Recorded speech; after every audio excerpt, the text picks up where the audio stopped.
Hello mga best friend. Good morning guys. Good morning followers. Papakita ko lang sa inyo kung paano mag-trade fish ng sa welding trade fish for Australia. Ganito lang guys. Ganito ng kabakal. Kabakal, kabakal. Ganito yung trade fish na for Australia. Yung mga welder dyan. Yan. Ang umpisa dyan guys, bibigyan ka ng blueprint or drawing. Ako naman, di naman ako kagalingan sa ano talaga sa yung blueprint na yan. Marunong din, nakakabasa din. Pero hindi ako ano talaga expertise talaga. Ang importante, alam mo ano yung drawing niya, alam mo sinusunod, kaya kailangan yung drawing niya tugma dun sa plate na bibigay ng structure. Ang ganito guys. Ano yung mga realidad, ganyan talaga yan. Tignan mo lang yung drawing, tandaan mo lang kung saan yung mga buhitan mo, kasi pagkatapos nyo ikakating mo yun. Yun yung proseso sa mga kabakal, yung process po Australia. Dito Malapang malaki yung Australia, maliit nila kasi builders, brokers, dapat o depende na lang sa ibang kasi ganun sa ano. Wait lang guys. Kailangan ko talaga.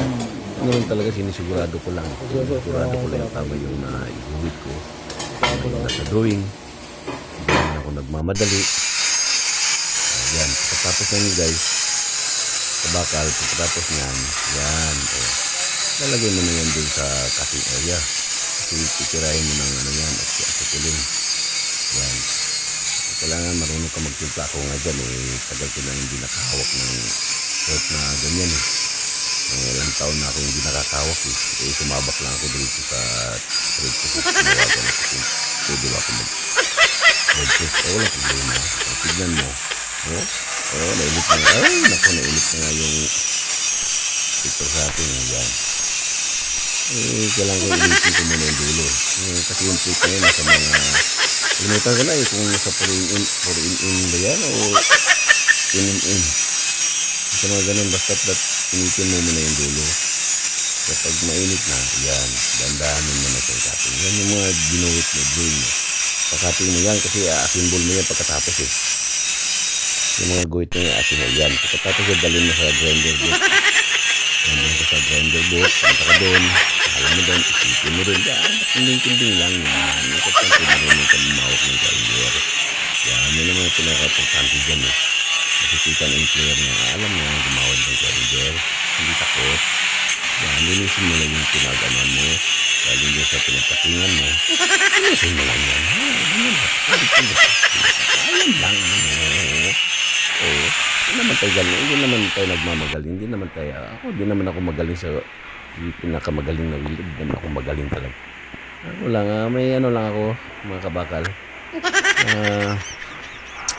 lakas ng loob di ko nga lang kung paano gusto yung kamay ko titira na ako na ano yan pinatira na ako na vertical up kasi 4 na position papagawa sa iyo yan vertical up yan dandahan lang importante kasi sa pag welding dyan sa thread fish mga kabako importante dyan tuloy-tuloy yung tira mo huwag mo putulin kasi nagsingalan putulin mo to kasi nakakabawas po yung pag naputol mo yan ay hindi pala pala yun ay naku naman nakabalik naman ako kaya tinanitira ay stock ko napakaganda uy naku naman kaganda yan yan guys mga kabakal hindi naman kailangan na maganda talaga pakita mo lang na kaya mo mag-welding na walang putol yun naman dyan hindi na kailangan na maganda kung maganda welding mo okay lang dagdag points yun kung maganda kung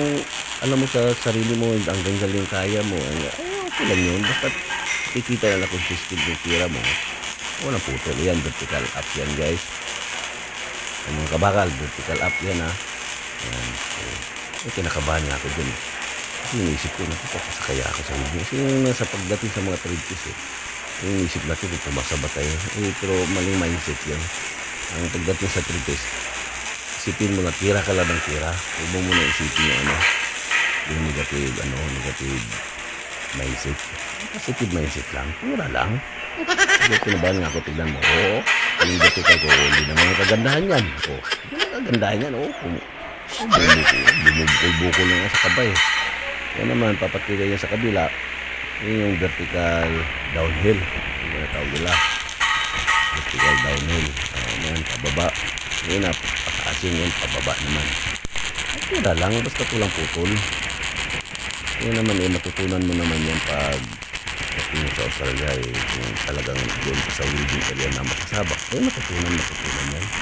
Importante dyan mga kabakal, nakikita ng employer na yung pamawak, yung PPE, tama yung PPE, magkakagawak ng itot, at yung pagtira mo ng walang putol, yun yung pinaka-importante dyan, walang putol. Kasi yun nga naman yung pag-welding nyo, may oras yan. Yung orasan kaya, pero yun lang yan, basta yung makikita nila na huwag naman masyadong mabilis. Salamat sir, thank you po. Mabagal yung tama lang. Sa akin naman tama lang. Ayan. Tapos ng vertical downhill, tirayin mo naman sa'yo yung overhead. Tinira ko yung overhead. Kasi mga kabakal, lahat ng tinira ko dyan, yan ang pinakamaganda na gawa ko. Yun yung dyan ako gusto eh. Dyan ko gusto ng overhead eh. Tinira ko ng vertical, lahat yung ako. Downhill, hindi naman di kagandahan. Pero, paano, pumasa naman. Basta't wala lang putol. Pero ang overhead talaga mga kabakal yung maganda talaga sa atin. Kasi nung tinignan ng instructor yan, ako, tuwang-tuwa siya. Kasi parang flat daw eh. Opo nga sir, check natin yun. Tignan mo, sinilip niya. Oo, ganda ng tira ko. Okay. Oo, parang flat lang. Pero yung iba, wala na. Problema na nila yun. Ayan naman guys, ang last ang pinagawa sa amin, ang huli na yung pinapapagawa sa amin ng welding, yung 3-pass. Yan, pinaputol kami ng maliliit. Tapos, pinaking muna namin yan. Yun eh. Tapos pinatira kami ng 3-pass. Yun yung last namin. Huli, 5 lahat yung pinapagawa sa amin eh. Yung una, yung flat. Pangalawa, yung vertical up. Pangatlo, vertical downhill. Pangapat, yung overhead. Tapos panglima, yan, ito na yung 3-pass. Kasi ito naman, baka kasi gusto ng iba ng mga employer, makita nila kung paano kanya ng 3-pass. Ayan, basta walang pupunan yung mga kabakal. Ang ganda niyan. Diba? Kuha ka na, kunin mo yung steel brass yan. Brass mo naman yan. Linisin mo naman yan para kasikan pa. So, medyo maganda-ganda din. Yung mga, yung mga spatter o yan. Kaya ka na, putulan mo muna yung para malinis. Yung pillar wire, putulan mo. Yan, ganun, putulan mo din. Mga madali, tamang din. So, medyo kinakabahan nga din ako. Di ko alam mo yung posisyon ng gawin ko. Ikot na nga ako dyan eh. Yan, tira lang. Yan, ganito lang. Basta't naglikita ka lang na gulo ng dire-diretso, walang putol. Kasi 100 mm lang yung haba niyan eh. Tapos puputulin mo pa. Ay wala na. Hindi kailangan huwag mong putulin. Tuloy mo lang. Yan. Ganun guys. Mga kabakal, mga kamital, mga best friend. Mga best friend natin yung mga welder dyan. Ganito ang trade test sa Australia. Bago ka pa kapunta ng Australia, trade test ka muna. Okay, last. Saling trade test, ganun yung process ng trade test nila. Yan, 3-pass na yan. Ayan, 3 pass na yan. Basta tuloy-tuloy lang, consistent lang yung tira mo. Walang putol. Huwag tuwa na yung player dyan. Kahit hindi naman kagandahan yung building mo, nakikita sila natutuwa. Alam naman sa sarili din nila. May ibang player gusto din nila yung mga ganyang building na titira. Kasi alam nila matututo din yung tao din. May kumbaga, matutunan mo rin pagkakita sa sarili. So, mas, yung mga tira niya, pang-humble lang yan. Pang-humble ba? Yan, yun yung Ayan mga best friend mga best friend kong welder dyan. Oh, sabak na kayo sa thread test. Kung may thread test na yung apply yung agency, pag thread test kayo, o yan, papakita ko lang sa iyo, yan yung realidad.